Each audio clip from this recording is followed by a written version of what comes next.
네, 오늘 흥미로운 소식들이 마찬가지로 굉장히 많았는데요. 하나하나 짚어보도록 하겠습니다. 첫 번째 소식은 이거였습니다. 자, 촉촉한 뇌의 비밀. 하루 물 5컵이 치매 위험 낮춘다. 물을 많이 마시면 뭐 뇌도 깨끗해지고 이런 건가요? 네, 그렇습니다. 자, 뇌에도 수분이 부족해지면요. 알츠하이머 치매를 유발한다고 알려져 있는 베타 아밀로이드라는 독소가 잘 엉겨붙고 잘 축적이 되고요. 또 반대로 수분이 아주 촉촉하게 잘 채워지면 뇌에 이 뇌 노폐물 대사가 잘 된다는 그런 설명입니다. 사실 지금까지 이런 그 만성 탈수와 인지 기능 저하와 연관된 단순 관찰 연구 수준의 연구가 주를 이루었다면 이번 국내 대규모 코호트 연구를 통해서 이 물 섭취와 인지 기능, 그러니까 뇌 독소의 직접적인 어떤 시간적인 상관성을 밝혔다는 데 굉장히 큰 의의가 있는데요. 네. 보시는 대로 하루에 5컵 이상의 물을 드신 경우에 그렇지 않은 분보다 정말로 한 2년을 추적 관찰을 쭉 해봤더니 정말로 뇌 독소가 저렇게 축적이 억제가 된 거예요. 와. 게다가 치매 유전자가 없는 경우에는 최대 30%까지 억제 효과가 나타났다고 하니까요. 정말 우리가 물로 보지 말고 봄을 보듯 해야겠다라는 생각을 하게 하는 정말 흥미로운 그런 연구 결과가 아닐 수 없습니다. 네, 네. 자, 그럼 매일 마셔야 하는 5컵의 물, 과연 어떤 물을 마셨을 때 뇌 건강에 더 효과적일지 궁금하시죠? 자, 그래서 저희가 앞에요, 정말 다양한 종류의 물을 쫙 준비해 뒀거든요. 하나하나 살펴볼게요. 일단은 맹물, 생수가 있고요. 그 뒤부터는 약간 다 놀이끼리 하죠. 읽어드릴게요. 보리차, 현미차, 우롱차, 옥수수 수염차, 둥글레차에다가 결명자차, 또 헛개나무차까지. 맨 끝에는요, 레몬수와 사과 식초주까지 있습니다. 김종현 아나운서는 종류 진짜 많은데 어떤 게 가장 당기세요? 야, 진짜 종류가 진짜 많은데 저의 어제 생활 패턴과 어제 보낸 시간들을 고민을 했을 때 어떻게 하셨지? 헛개나무 차요. 아, 속 풀어주게. 좀 마시고 싶네요. 그래요? 손이 갑니다 막. 네. 근데 이게 어떤 게 진짜로 좋은 거예요? 제가 힌트 하나 드리면요. 일단 밥 대신 먹을 수 있는 곡차. 자, 헛개나무 밥 못 들어보셨죠? 네. 헛개나무는 약성이 강해서 차처럼 드셔야 되는 거고요. 당연히 생수가 첫 번째고요.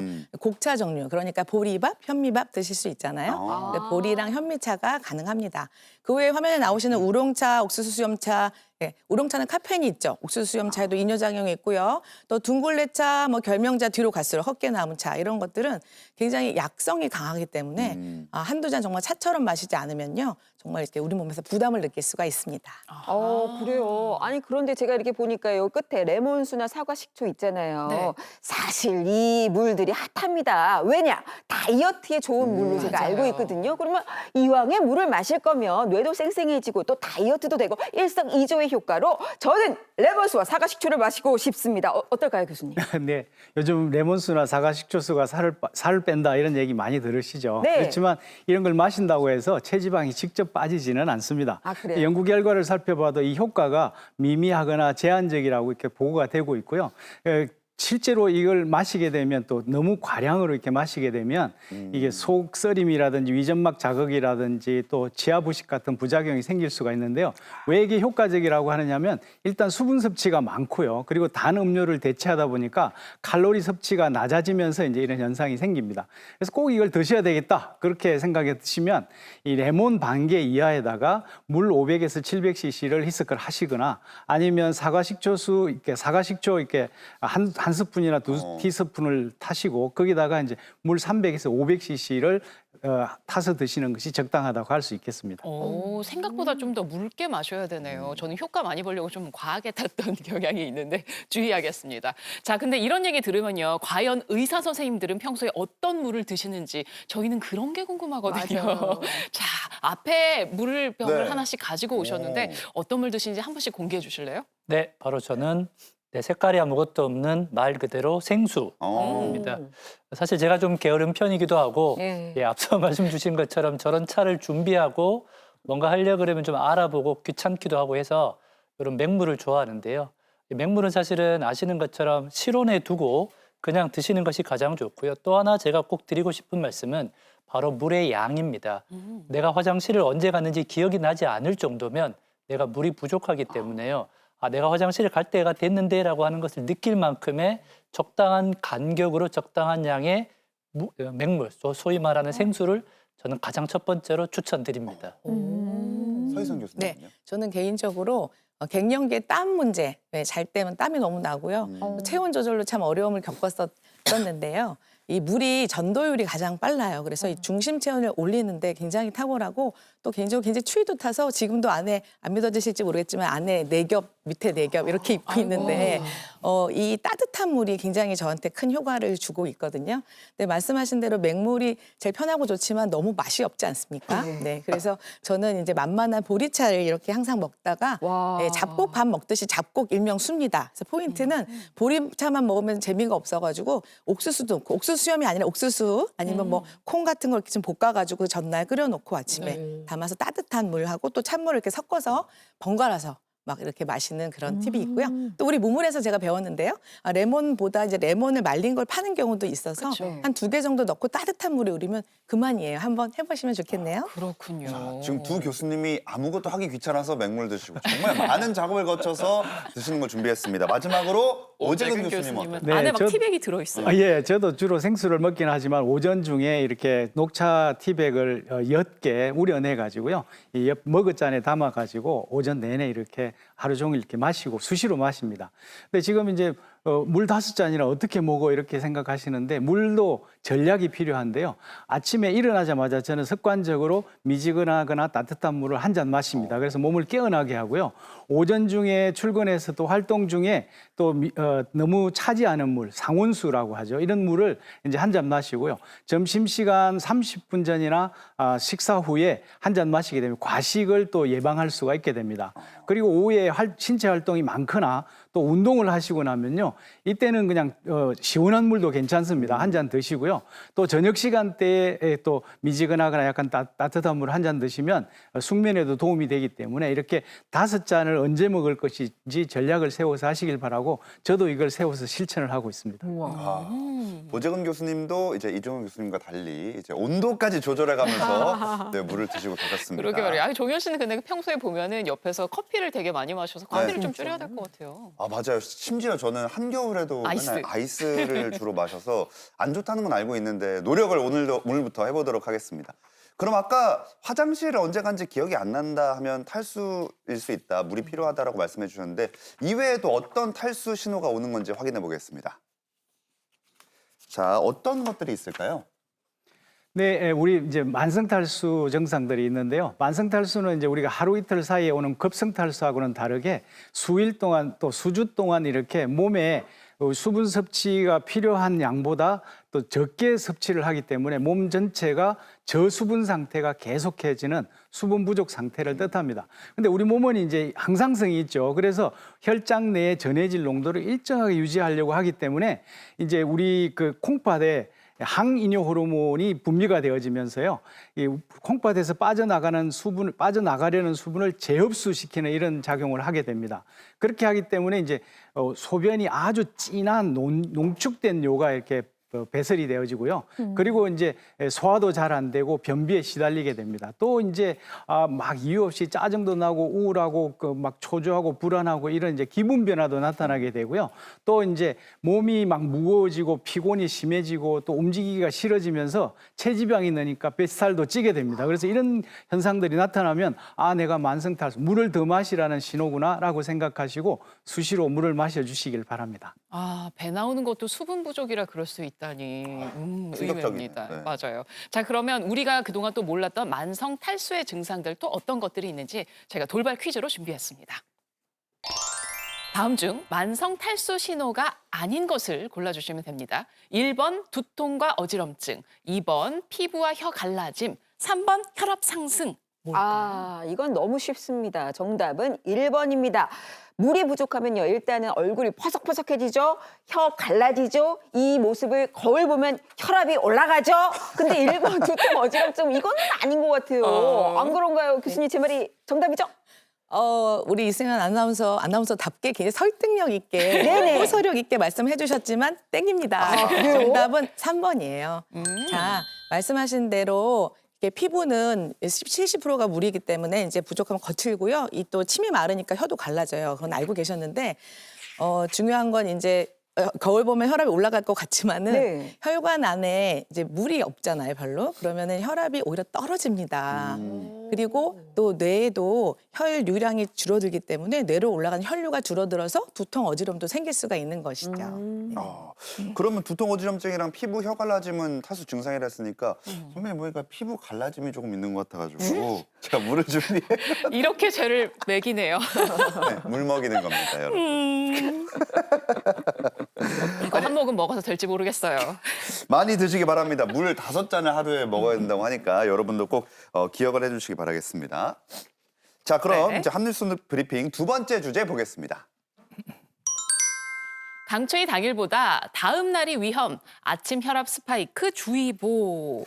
아침 혈압 스파이크면 아침에 혈압이 팍 치솟고 이런 거겠네요. 네, 맞습니다. 보통 정상적인 사람들도 밤에 잠잘 때 보다가 아침에 눈을 뜨면 혈압이 한 10에서 20 정도 쭉 올라가게 마련인데요.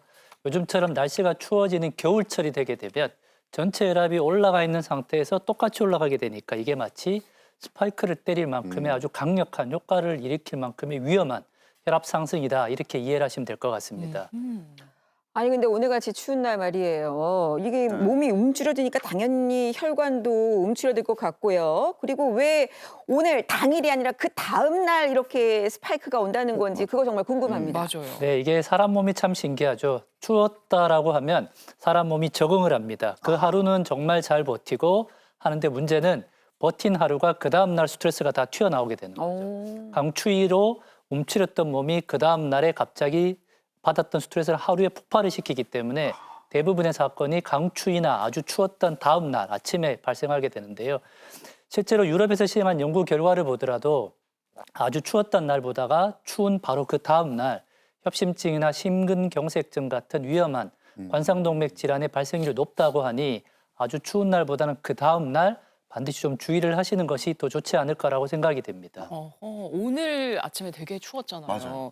오늘도 오늘인데 내일 조금 더 신경을 써야겠다 싶어요. 근데 이런 혈압 스파이크가 겁이 난다고 우리가 아예 집 밖에 안 나고 살 수가 없잖아요. 출근도 해야 되고요. 어떻게 해야 돼요? 네, 먹고 살아야 되고 또 재미있게도 살아야 되기 때문에 맞습니다. 나가셔야 됩니다. 문제는 혈압 스파이크는 추운 겨울날에 모든 사람이 다 조심을 하셔야 되는데요.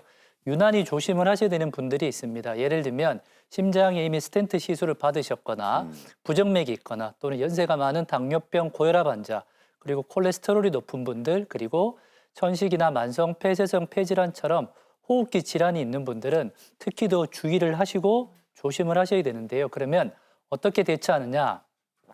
네, 첫 번째로는 일단은 밖에 나가시기 전에 우리가 흔히 이야기하는 외투를 많이 입으셔가지고 체온을 좀 유지하는 것이 필요하고요. 두 번째로는 우리 추운 날씨 되면 사우나 많이 가시잖아요. 네. 사우나 가셔서 뜨뜻한 데 많이 지지시는데 너무 고온의 사우나를 오래 하시거나 또는 냉탕과 온탕을 왔다 갔다 하시는 것이 가장 위험하고 첫 번째로 위험하고요. 두 번째로 말씀드렸지만 날씨가 추우니까 나가기 전에 외투를 많이 입으셔서 네. 혈관을 좀 따뜻하게 해주는 게 필요하고 또 하나 나가기 전에 준비 운동을 하셔가지고 몸의 체온을 좀 데피고 나가게 하는 것이 중요할 것 같습니다. 그리고 가장 중요한 것은 병원과 의원에 가지 않고 본인이 직접 본인의 집에서 가정 혈압계를 이용해서 혈압을 측정해 보시면 내가 아침에 혈압 스파이크가 얼마나 올라가는지 알 수 있기 때문에 그걸 가지고 자료를 가지고 주치의와 상의해 보시는 게 필요합니다. 그래서 세 가지를 꼭 기억을 하시면 좋을 것 같습니다. 네. 이 마지막에 집에서 혈압을 자주 재보라고 말씀을 하셨는데 사실 집에서 정확히 재는 법을 잘 모르시는 분들이 있더라고요. 그렇죠. 그래서 정확히 혈압을 알 수 있는 방법을 제가 아니고 이승현 아나운서가 대신 한번 실험을 해보도록 하겠습니다. 아, 이 제가 중에서 혈압이 실험하나요? 가장 높으실 것 같아서. 제가요? 많았어요. 제가 흥분은 잘하지만 예. 성격이 되게 온화해가지고 아마 정상 나올 겁니다. 예, 교수님 네. 함께 나오시죠. 자, 이렇게 과연. 한번 제대로 재보는 거죠. 예. 네. 자, 두분 싸우시면 안 됩니다. 네. 혈압을 측정하실 때는 첫 번째 자세가 가장 중요합니다. 가급적이면 등받이가 있는 의자에 등을 기대시고요. 네. 또 탁자라 그러죠. 이 탁자의 높이가 본인의 심장과 높이가 비슷한 상태의 탁자를 준비를 하셔야 됩니다. 네. 그리고 왼팔과 오른팔 중에는 본인이 원하시는 편한 그래요? 팔을 측정하시면 되는데요. 저는 왼팔로 이쪽. 하시겠어요? 네네네. 그리고 보시면 보통 혈압 재면 이렇게 외투를 올리시는 분들이 있는데요. 그래야 되는 거 아니에요? 네, 이렇게 재면 예. 이 부위에 옷이 몰려 있기 때문에 혈압 측정이 부정확해질 수 있습니다. 그래서 아주 두꺼운 외투가 아니라면 네. 그냥 가벼운 티셔츠 한 장 정도는 그냥 이 상태에서 혈압을 측정하시는 걸 추천드리고요. 예, 패딩이 아니라면 예, 이 정도는 괜찮군요. 네, 두꺼운 외투만 벗어나시면 됩니다. 그리고 요 찍찍이라 그러죠. 이 혈압계를 감을 때는 두 가지 포인트가 있는데 손가락 두 개를 활용하시면 됩니다. 여기 한 2cm 정도 되는데요. 접었을 때 팔꿈치에서 약 2cm 위쪽에 이 혈압계를 감으시고요. 그럼 좀 올리셔야겠네요. 네, 조금 더 올려야 되겠죠. 네. 두 번째로는 이걸 감을 때 꽉 이렇게 조이거나 또 너무 느슨하게 하시는 분들이 있는데 손가락 두 개를 넣었을 때 이렇게 좀 낙낙한 정도의 이 정도로 하시는 것이 정확한 혈압 측정이 됩니다. 네. 네, 그래서 커피, 네. 화장실 이런 것들은 최소 5분 이상 하셔야 되고요. 아. 혈압 측정할 때는 눈을 감고 눈을 감아야 평안하게 돼요? 네, 평안한 자세를 취하셔야 됩니다. 혈압을 시작을 하겠습니다. 대략 한 1분 정도 네. 걸릴 수 있습니다. 네. 네. 손에 힘 주면 안 되죠. 네. 네, 네. 아, 그럼 혈압을 재고 나서 수치 얼마부터 고혈압으로 진단이 돼요? 네, 보통 수치를 말씀드리면 환자분들이 나는 혈압이 높아 또는 정상이야 이렇게 말씀하시는데요. 확실하게 본인의 수치를 기억을 하셔야 됩니다. 준비된 자료를 보여드리면 120에 80 미만 둘 다 아래일 때가 정상이고요. 네. 140에 90 둘 중에 하나가 높아도 고혈압입니다. 중간에 걸치는 분들을 저희가 고혈압 전 단계 또는 주의 고혈압이라고 하는데요. 비록 고혈압은 아니라 하더라도 저 정도 혈압에서도 혈관이 손상이 되기 때문에 혈관 질환의 시발점이기 때문에 혈압 이렇게 좀 무시하시면 절대로 안 됩니다. 어허. 아, 지금 이승현 아나운서가 앉아 있는 뒷모습을 보고 있는데 네. 약간 긴장하고 있는 것 같아요. 그러니까요. 혈압 잘못 나올까 봐. 기계 소리도 띡띡 나고 있고요. 네. 조마조마하신 이제 것 같은데요. 이렇게 나이가 좀 젊은 여성이기 때문에 혈압 자체가 아마 높지는 않을 것 같긴 한데요. 네. 네. 지금 눈을 감으라고 하셨는데 숫자를 보니까 두근두근하네요. 말도 하면 안 되는 거 말하면 안 아닌가요? 되죠. 예, 원래 말씀도 하시면 안 되고 숫자도 보시면 안 되니까 숫자를 보면 괜히 긴장하기 때문에요. 이게 수치가 높게 나오는데 아니 왜 안 나와요, 선생님? 수치가 네. 네. 에라가 나왔네요. 이런. 감히 이승현 아나운서의 혈압은 기계가 네. 측정할 수 없습니다. 네. 그런가 봐요. 다시 한 번만 더 해보겠습니다. 예, 너무 한 번만 높아서 더 그런지. 해보겠습니다. 혹시 혈압에 가족력이 있으신가요? 아 전혀 없습니다. 없으시고요. 예, 그리고 또 하나 보통 이제 날씨가 추워지면 우리가 웅크리게 되면 뒷목이 좀 뻣뻣해진다라고 혈압이 올랐다라고 이렇게 걱정하시는 분들이 많은데요. 실제로 혈압 때문에 뒷목이 뻣뻣한 경우는 생각보다 많지는 않고요. 그냥 근육이 긴장하기 때문에 그런 겁니다. 그래서 크게 걱정하지 않으셔도 되고요. 또 하나 지금은 제가 흰 가운을 입지 않고 병원 밖에서 혈압을 재잖아요. 아까 고혈압의 기준이 140에 90이라고 말씀드렸는데 집 밖에서 재는 혈압의 고혈압의 기준은 바로 135에 85인데요. 나왔습니다. 네. 네. 정상이에요? 보시면 네, 110에 74. 오, 110에 74. 110에 74. 그러니까 아까 120에 괜찮아요? 네, 120에 80 미만이면 정상이라고 말씀드렸잖아요. 아유. 네, 축하드립니다. 말짱. 네. 괜찮아요? 네, 장수하실 수 있는 첫 번째. 다행이에요, 다행이에요. 고맙습니다. 네, 괜히 저희도 다행입니다. 마음 졸였어요. 에러도 나고 그래서.